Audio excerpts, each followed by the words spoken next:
I am so excited for yet another epic Rebel Radio conversation with my new friend, Michael Harris. Michael, welcome to the show. I'm so glad you're here today.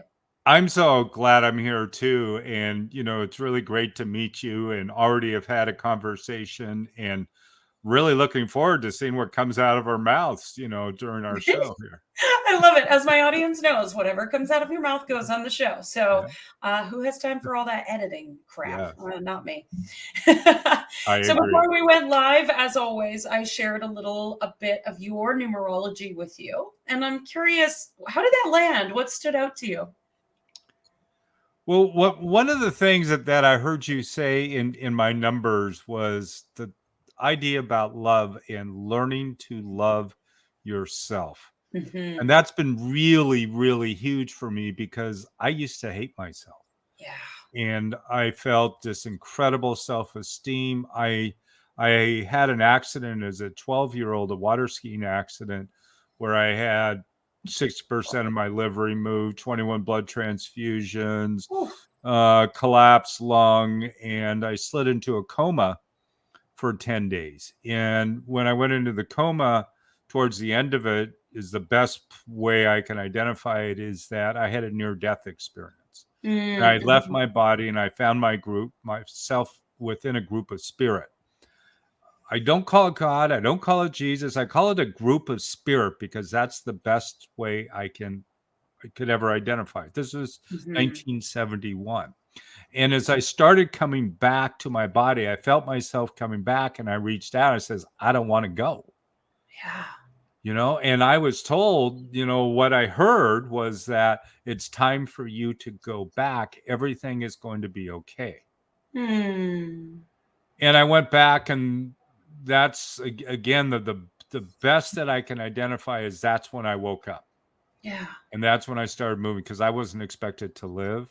Right. I was pretty torn up from the accident, and I had a smile on my face, and I've had a smile on my face most of the time. I mean, I frown like everybody else, but Hmm. no matter what, I've had a smile on my face. Now, to go forward, maybe a year, I really became angry with God. I became Hmm. angry that I came back. I didn't want to be in this body. I didn't want to be alive. And I hated myself with all the scars on my body. I didn't think people would love me anymore. I went from, a really active athletic kid. I just won the junior championship at Portland Golf Club. And, I was a hot shot golfer. I was a hot shot water skier. I was pretty much a hot shot, right? No matter what I did, right? Hmm. But I hated myself. So the question that you asked was about what did I really get out of the hearing? That wasn't your exact words, but that idea of learning to love and being service to the world. And I feel that through that experience and additional experiences, because that wasn't the only experience like that I had, but in with that experience, it's even more so today. I'm getting out more, talking more to the world during doing daily live videos. And just like, I really feel like, because the world and everything is accelerating, that Hmm. that message that I was given needs to be told more and more as much as possible. Mm. So that's Oh, the short answer, Cindy. right? I Yeah. love that. I love that so much. And what a powerful life experience to have at that age to Yeah. catapult you into those lessons and to Yeah. learn that. That's really Yeah. powerful. Yeah. So, who is Michael Harris today? What do you do? Who are you of service to? It's hard to say what I do. I think a psychiatrist would probably say, Michael, you got ADD, right? And I would say, Mr. or Mrs. or Ms. Psychologist, F you. I don't have ADD.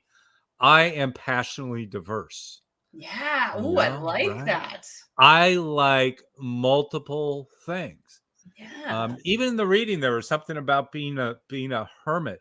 I love going out in the woods in the middle of nowhere, no trails, finding a ridge, finding a butte, going climbing up a butte. I put my GPS on if I'm not quite sure where I am, so I can get back to my vehicle. But that's the nature of the universe today. We have GPS that can help guide us to where we need to be on so many different levels, right? So you'll find me in the woods a lot, on the top of buttes and mountains. You'll find me in yoga. I've owned multiple studios. I teach yoga. I practice yoga. You'll find me on the stage. You'll find me on podcasts every day. I love storytelling. We've been storytelling since the beginning of man, when, they would drag the dinosaur back and there was a story around the campfire. Well, let me tell you how I got this dinosaur, and he almost got me, and I threw my spear. We've always been telling stories. And I heard something earlier where you told me you were in every country in the world except for North Korea right now, your show. Yeah. And that's huge, because one of my passions right now is helping people get their story and message out to as many people that will listen. Yeah. So, it's huge, Cindy, and I give you huge kudos for doing that, because it's a magnificent thing, and not everybody in the world gets to say what they want to say. I can say anything. Some countries you can't say the word war, you'll get thrown in jail. Some countries you can't say fuck you, or you're a shithead, or you'll be bleeped. Some, I can go on and on and on, right?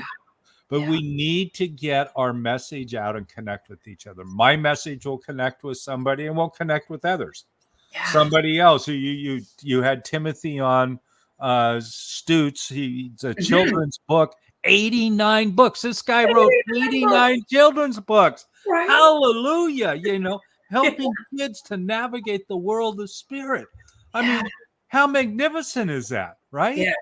Yeah, it's so powerful. And, I love that you bring that up, because as a fellow storyteller, I love to tell a good story. And all my friends will say, you always embellish. I'm like, yeah, but that's part of the bliss of the story, is the embellishment and the exaggeration and making it fun and entertaining.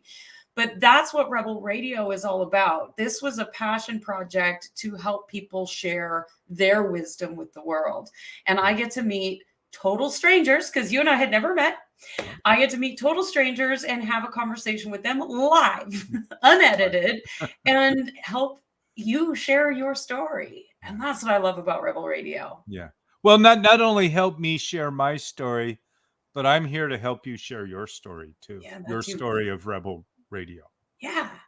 It's a co-creation. Yes. I love it. So we've touched on spirit, or God, Jesus, universe, whatever label we choose to give that, all is well. I'm curious, how do you define unity consciousness? I don't know if I have one definition. I would call it evolving consciousness. I look at some of these recent images that this new telescope has created of what they call the universe, which I really think is a misnomer. It's really a multiverse, right? Within that. And you see these images of these galaxies and these stars, and we don't see the image of the planets as such, but all the different stars and swirling and all the different shapes and forms. And it only works when those things are in unity, right? The push and the pull, the gravity, and the black holes, the light. And it's just like this ever evolving. It's almost like when you see that flock of birds and you've got thousands of birds flying, the little birds, and they're moving and swinging, it's like that.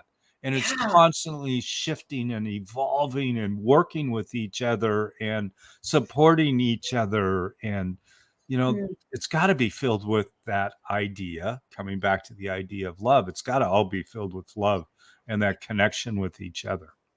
Oh, I love that definition so much. It made me, I could feel the tears coming up when you were speaking about that. Just the working together, and we're all unique and different and individual, but we've got to come together and work together. I love that. An image that came to mind as you were speaking about the images that are coming through from this new telescope was, I can't remember, Carl Sagan, I think it was, that did a video called The Little Blue Dot. Yeah. And it came like all the way back from way back and then zoomed in on Earth. And it just really brings into perspective that we're not just these human being meat sacks walking around on a planet that's a rock. There's Right. so much more to that. Right. But Yeah. even that rock has consciousness. Yeah. Everything does. Everything does. Yeah. Yeah. Oh my gosh, I love it. Yeah. So tell us a little bit about, the rituals or habits that you have in place to stay devoted to this concept. Most of what I do becomes simpler and simpler every day, right? Yeah. And just, the basic, even just the basic getting up in the morning type things, Mhm. like rolling out of bed. And I'm 63, and so I do 63 push-ups every morning. Nice. You, One for every day, every year. and it's a bit of it's vanity because I don't want my back of my arms to like hang too much when I'm older, right? Mhm. And part of it is getting the energy going, and part of it is when you look at the animals of the world, they get up and they stretch and they move and they push and they do all these things as they wake back up, right? Then I'll drink water every day. I'll shave and I'll shower. I'll sit and meditate. I'll do my prayers and meditation. Most of the time, I do what's called a 3x3 meditation, where I meditate 3 times a day for 3 minutes. And it's really Mhm. powerful because it's an opportunity for me to just, Mhm. right away. Yeah. I practice yoga. Like I said, I mean, I'm a yoga practitioner of 35 years, as well as teaching yoga. And teaching to me is just as vital as the practice, right? It's part of my practice today is helping other people discover how to move and open and Mm. flow like those birds. I Yeah. talk a lot about examples of nature. I mean, we could go down so many rabbit holes here, Cindy. Oh, But yes, that's common. yeah. But even like I mentioned about the idea of going up to the top of a butte, I do a butte at least once a week, sometimes 2 or 3 buttes a week, sometimes with others, sometimes with myself. But it's really honoring myself. And at one point, not being able to walk, not from the water skiing, from vascular disease, not being able to walk, to be able to climb any mountain today, right? Mm. Yeah. And metaphorically too, not Right. just that physical mountain, but the earth is really the physical example of the Akashic records, right? And Yeah. as the Akashic records move throughout us and our consciousness and our being, it's also manifesting on the physical level, Mhm. right? So if I'm doing that physical example, it's also metaphorically related to the consciousness and the Yeah. consciousness that's moving. Oh, I love that. And I love there's so many examples in nature. Oh, I use nature examples all the time because it's something we can tangibly see and then get the metaphor out of it of what we're actually trying to talk about. So right. I love that. Yep. All the nature references. Another thing that stood out to me too is your 3x3 meditation. Ah, Because as a numerologist, I heard the number 3 and went, ooh, the power of 3. So we use 3 in marketing. We use it all the time. Book titles, just do it. 3 Blind Mice, the 3 Musketeers, all of the things. We use that 3 in everything. And I love that you're doing that in your meditation practice of your 10xing because you're meditating 3 times a day for 3 minutes, brings you to that beautiful 9, which allows you to 10x it. I yeah. love it. That's Well, fun. if I can briefly tell you a story about that, a friend of mine I met through my publisher also wrote a book, Dina Proctor. She came up with a 3x3 meditation as a way to help her in her addiction recovery years and years ago. And a Mhm. friend of hers wanted her to sit and meditate, for a long time, and she couldn't do it. Yeah. So she figured this out, and she actually went to Dr. Bruce Lipton, which you've probably heard of, and many Yep. of your listeners have heard of, and said, I put this 3x3 meditation together. What did you think of it? And Bruce, just thought, oh man, this is like one of the most powerful things I've seen, especially the midday one. Because Right. normally by midday, our minds are churning, and Mhm. having that pause moment for 3 minutes and Mhm. diving immediately into that consciousness shifts everything. So anyway, Yeah. I just wanted to throw that out because it wasn't my invention. It was Gina Proctor's. Yeah. Yeah, I Madly love that Chasing though. Peace is her book. Yeah, What's the title of the book again? Madly Chasing Peace. Madly Pacing Peace. I love that. Yeah, Yeah, and that there's something to be said for checking in midday and at the end of your day yeah, too, right? yeah. Many of us have the morning routine, right? Yep. That's what we're supposed to do. Is have our morning routine. And then life gets in the way and we completely forget about the rest of our day. And by midday, your intention's out the window. So if Yep. you can come back and recenter, it just energizes you for the rest of the day, points you in the right direction, does all the things. Yep. I love it. I Yep. love it. So, here at Rebel Radio, we also love to ask the question about wealth. Wealth is defined differently by every guest I've ever had. So, how do you define it? Living the life that we want to live. Yeah, Period. period. Right. And even Think and Grow Rich, which I'm a huge fan of. I looked as part of my ritual. I didn't mention. I listen to Think and Grow Rich every day for 10 minutes, and I've done it for years. Right. Mm-hmm. I just keep listening to it because it's not a book about getting bloody rich. It's a book about living the life that you want to live. Yeah, And when that's understood, the book comes out and can be heard differently. That absolutely. message. Absolutely. Right. Yeah, I remember reading the Science of Getting Rich. Mm. And the first time I read it, I was very material focused and all about the money, and that's all I cared about. And then a couple of years later, after I had shifted my money story and changed how I looked at finances, wealth, whatever you want to look at that, I started reading it in a different way. And I started seeing the very thing I teach, universal laws, Yeah. popping out left, right, and center out of the book. I was like, oh my God. Didn't see that the first time I read the book because I had a different perspective. Yeah. And I know a guy, he's in his 80s, pushing 90 now, I'm going to call him a spiritual guru guy from India, right? Mhm. And helps people with meditation, all sorts of different things. And we were talking years ago, he would come and stay at my house, and he would talking about that book, and he said, this is the best spiritual book on the planet, bar Mm, none. And he's read all the spiritual manuscripts, right? yeah. You name it. But he believes that book, Think and Grow Rich, is really the layman's version of spirituality and is available to anybody that's willing to listen to the message without being told what spirituality to believe.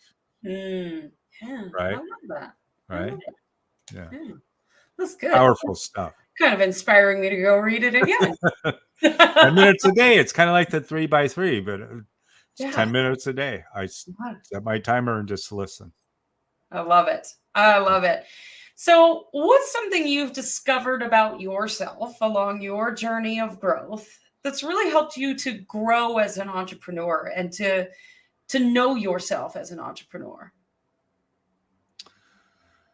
Great question. And I can answer that from the different side of the mountain at a different hour every single day. Yeah. One of the biggest lessons that I had in yoga was not how well to do a triangle pose or anything else. It was, don't worry about it, forget about it, just do the yoga. In other words, and the reason I learned that is because I was worrying about it. I wouldn't forget about it, and I didn't want to do the yoga, right? Right. And I would That's get a all caught metaphor for up in, life. yeah, and my body wouldn't open and my mind wouldn't open. But by applying that same idea, don't worry about it, forget about it, just do the yoga. Don't worry about it, forget about it, just do your marketing. Don't worry about it, forget about it, just find your audience. Don't worry about it, forget about it, just be of service, all of those things. And it's so easy to get caught up in the minutia of entrepreneurial marketing, right? Just be yourself. And when Yes. you're yourself, you will attract, your perfect audience, so to speak, your perfect tribe, however you want to describe it. Yeah. Right. Just be Yeah. yourself. Just be yourself. There's none of this cookie cutter bullshit marketing. That's right. And try not to, and another Indian and yoga guy, you know, he kind of went on a rant one night years ago, and he said, why is it in the United States everybody's trying to dress like an Indian? They wear clothes from India, they wear all these jingle jangles and all these things. Just be an American. Just be who you are. Don't be who somebody else in a different part of the world is. Be who you are where you are. Yeah. Yeah, and I don't think that the jingle jangles are going to make us more spiritual. That's right. It's fun. That's not how it works. Yeah. Oh my gosh. So what's one truth that you wish every entrepreneur knew other than be yourself? One truth. One of the things that I'm really working with, and I'm part of a mastermind group, and I'm always part of a group because I always want to learn more. Mm-hmm. I don't know if it's one thing, but it's, there's this whole idea of who your niche is, right? And it goes way beyond the who. It's the what and the how. Mm. I did a training with my publisher years ago, and it was two people. We were broken up into two people, and it was an hour for each person. And what we needed to help the other person understand is the person leading it was a 7-year-old, the other person was a 5-year-old, and you help them learn how to tie their shoes. Mm-hmm. So essentially, this 5-year-old, one of their things that they wanted to learn was how to tie the shoe, and the 7-year-old was the master. Right? I mean, if you think about that profoundness and the simplicity of it, Mm-hmm. and we try to teach sometimes, look at me because I know this great advanced stuff. Teach the basics. All my yoga is beginning yoga. It's because it's the mind. Yeah. It's not the posture. It's the mind. Yeah. So how can we just teach what is really real? So that 5-year-old wants to learn how to tie their shoes. They want to learn how to ride a bike. They want to learn how to read a book. A 10-year-old is a master reading a book to a 5-year-old, right? Yeah. Right. But it seems so simple, but we come up with these great schemes and ideas, and I've done it too as a marketer and entrepreneur. Oh, I got to teach you this really advanced shit. Right? Where all they want to do is learn how to tie their shoes. But you need the funnel and the perfect graphics, and you got to get convoluted. No. Yeah, man after my own heart. Keep it simple. Yeah. Oh, Michael, the time always passes so fast on the show. I want to thank you for being here today. And as always, we end the show with one last question. What do you dream of for the world? It comes back to, I'm going to work to keep this simple. First of all, the simple part is love. The other part is the unity consciousness, that we can work together like that flock of birds, thousands of birds together, loving and supporting each other and moving with the wind and flying all over in this group, and, being one, really being one, right? Because there's so much that we're learning from what's going on in the world today that appears to be, I'm going to use the word violent, appears to be very, very violent. But I think it's also an opportunity to turn to each other and ourselves, not only learn to love ourselves, but learn to love each other. Yes, please. Yeah. Thank you. Thank you so much for being on the show today. Thank you. It's wonderful being here, Cindy.